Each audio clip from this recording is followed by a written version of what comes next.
الحمد لله والصلاة والسلام على رسول الله. اما بعد، السلام علیکم و رحمت الله و برکاته. چندین برادران به ما یک صدای تسجیل شده را فرستادند که از محمد جان کوهستانی است. این صدا از محمد جان، یعنی محمد جان یا محمد کوهستانی است که در یوتیوب وجود دارد، که صحبت‌های می‌کند و در حق ابو عبیدالله هست یا در حق کسی دیگر صحبت می‌کند و می‌گوید که صوفی ها را رقاصه نگویید، صوفی ها را ناحق نگویید. یعنی معنای سخنش این است که صوفی ها حق هستند، علمای تاجیکستان خدمت میکنند. البته همه علمای تاجیکستان را او فکر میکنه صوفی هست. عموما این چنین صحبت های زیاد میکند، میگوید علمای تاجیکستان خدمت دارند میکنند، یعنی صوفی ها جنازه میخوانند، نکاح میکنند، نمازهای جماعت به امام میشوند، کتاب مینویسند. جواب ما اولا این است که این محمد جان کوهستانی یک انسان بیچاره و بیخبر از توحید است و جاهل است. اگر جاهل نمی بود در این سخنهایش لااقل یک حدیث از سخن رسول اکرم صلی الله علیه و سلم برای حق بودنش ذکر میکرد. جاهل بودنش این است که خودش یک حدیث هم نمیگوید، اما میگوید با یک حدیث، با یک دانستن حدیثت تو گمان نکن که برق میرسی. نه، این غلط است، بلکه با یک حدیث و یک عمل نمودن به یک حدیث انسان به جنت می رود. چخیلی که در حدیث متفق علیه آمده است که یک مرد به رسول اکرم صلی الله علیه و سلم آمد و گفت به من یک عملی را علمنی عملا، یعنی به من یک عملی را تعلیم بده که به جنت بروم. رسول الله صلی الله علیه و سلم گفتند 5 وقت نمازت را خوان، روزه ماه رمضان را بدار و اگر استطاعت که پیدا کردی به حج برو، تو داخل جنت خواهی شد. این مرد گفت والله لا ازیدن علی ذلک شیء، قسم به الله که به این گفته ای تو ای رسول الله هیچ چیز را زیاد نمی کنم. و گشت از نزد رسول الله رفت. رسول الله گفتند هر کسی که خواهد به اهل جنت یک مرد نگاه کند به این نگاه بکند. و اگر گفتند اگر به همین سخنش ایستاد از اهل جنت است. پس ببینید یک حدیث رسول اکرم صلی الله علیه و سلم انسان را از اهل جنت میکند. پایبند شدن به یک حدیث. اما حدیث در نزد اهل بدعت قدر ندارد، در نزد این محمد جان کوهستانی جاهل قدر ندارد، در نزد فرقه بدعتی صوفی و رافضه قدر ندارد. چرا که اونها اصلا حدیث ندارند، سند ندارند. حدیث این صفت اهل سنت و الجماعت است. بارک الله فیکم. میگوید علمای صوفی رقاصه نگوید. چرا رقاصه نگوییم وقتی که رقص میکنند؟ صفتی که به اونها داده شده است صفتی دروغی نیست، صفتی که به چشممون دیدیم، به یوتیوب ها دیدیم که رقص میکنند. خودشان باز نوار کردند، تقسیم کردند که همه اشون گویا در عشق الله رقص میکنند. این مخالف سنت رسول الله است. مگر رسول الله رقص کرد به عشق الله؟ مگر صحابگان رقص کردند؟ مگر تابعین رقص کردند؟ مگر ابو حنیفه رقص کرد؟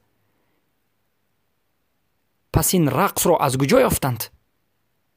این رقاصگی هست و این بدعت به شریعت الله سبحانه و تعالی است.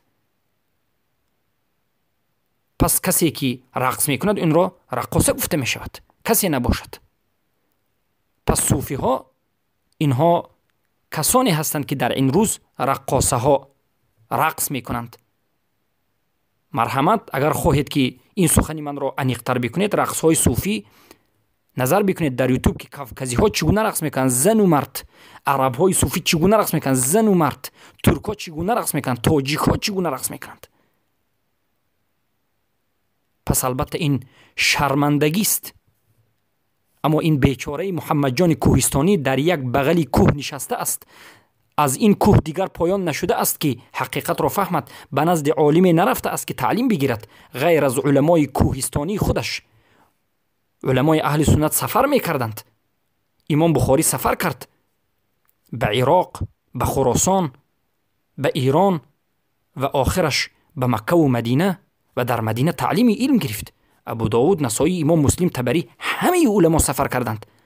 اما صوفی را دیدید که به خاطر تعلیم علم سفر کرده باشد یا به خاطر تعلیم قرآن و سنت سفر کرده باشد؟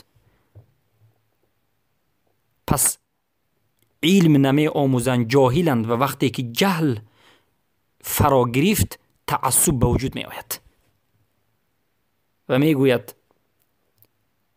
اینها جنازه می خوانند، نکاح می کنند. بله، در صوفی های تاجیکستان یا که تمام صوفی های عالم شریعت فقط همین جنازه خواندن و نکاح کردن و یا امام در نماز شدن است. صوفی ها چنان گمراه شدند که شریعت را بجز نماز جنازه و بجز همین عبادت رقص خودشون و نکاح چیزی دیگر نمی بینند. شریعت وسیع است. شریعت تمامی حیات انسان را در بر می گیرد. ای محمد جان کوهستانی، بیاموز، به سنت رسول الله و قرآن بازگرد و فهمت را فهم درست صحیح کن تا که نجات یابی، تا که الله تو را ببخشد و به جنت بروی. وگرنه این راحت راه شدید و وزمین است و عاقبتش دردش تو آتش است، زیرا که به دین الله ندانسته صحبت میکنی. میگوید این علما صوفی ها کتاب می نویسند. قسم به الله به ما یک نمونه بیارید که یک صوفی کتاب درباره توحید نوشته باشد.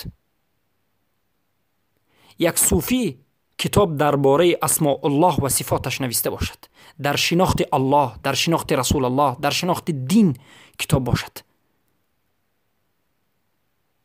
اما کتابی دعای ضعیف از موضوعات و بعضی از این کتاب‌های ابیات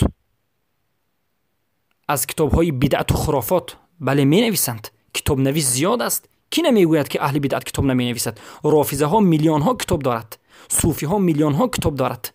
ابن عربی یکی از وحدت الوجود مشرکی صوفی زیاده است 20 کتاب دارد، اما کتابش دعوت به شرک است، کفر بر توحید است، دعوت به عبادت طاغوت است، دعوت به وحدت الوجود و حلول اتحاد است. قسم به الله یگان صوفیه را ندیدیم که تا امروز درباره توحید صحبت کرده باشد، درباره توحید کتاب نوشته باشد. پس همین سبب شد، همین صوفی ها سبب شدند که امروز تاجیکستان از توحید بیخبر است، از سنت رسول الله بیخبر است، از الله شناسی بیخبر است، به قبر پرستی و مزار پرستی و به اولیا پرستی و غشت لیزی مشغول است.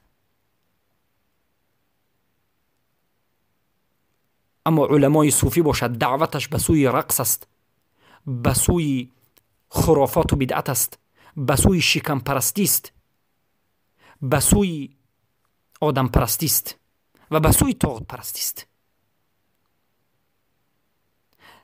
دعوت صوفی ها همیشه ضد توحید است، بغضشان ضد توحید است، نه ضد کفار، نه ضد مشرکین، بلکه همیشه ضد توحید است.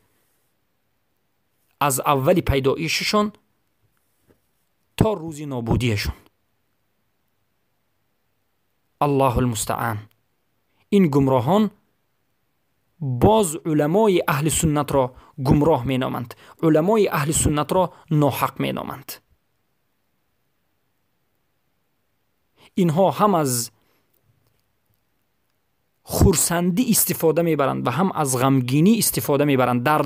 در هر دو حالت جیب خود را پر می کنند.